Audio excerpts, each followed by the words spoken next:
Most midlife women today are struggling with belly fat that won't budge, midday crashes, wild cravings, mood swings, brain fog, sleep disruptions, and hormones that completely feel out of whack. But the internet will have you believe that it's singularly due to the declining hormones during perimenopause. This is also the phase of life when metabolic issues start to creep in, like high cortisol, insulin resistance, fatty liver, and the slow accumulation of visceral fat, which is the fat that accumulates on top of the organs. And here's where it gets even worse. Alzheimer's disease is now being referred to by many experts as type 3 diabetes because of its strong links to impaired glucose metabolism in the brain. But there's a deeper, often overlooked root cause. These symptoms and conditions stem from chronically dysregulated blood sugar. So when we talk about blood sugar, we're not just talking about diabetes. We're also talking about energy dips, weight gain, but we're also talking about protecting your brain and long-term health. Now, let's be real. Most people care more about the number on the scale than their long-term health. And that's why for years, the message about blood sugar regulation was ignored. But now everyone's paying attention, not because they care more about health, but because of the explosion of GLP-1 drugs like Ozempic and Mounjaro and how they help people lose weight.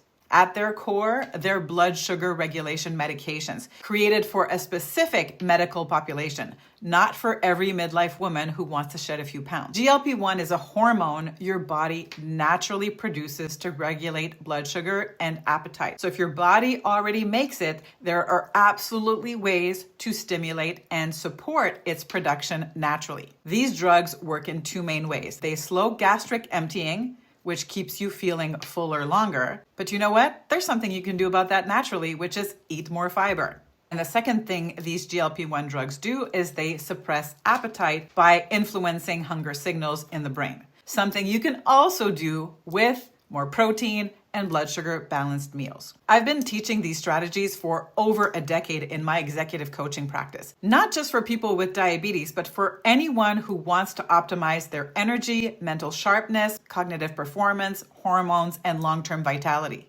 These aren't trends, they're habits that regulate blood sugar and activate the same systems these drugs are designed to mimic without the side effect. The problem is many people are using these drugs as a shortcut, as a quick fix, without learning the skills needed to sustain their results long term. And yes, changing your habits takes effort, consistency, and personal accountability. In this series, I'm going to break down exactly how to manage your blood sugar naturally, not just to lose weight, but to reclaim your energy, mood, focus, and optimize your hormones.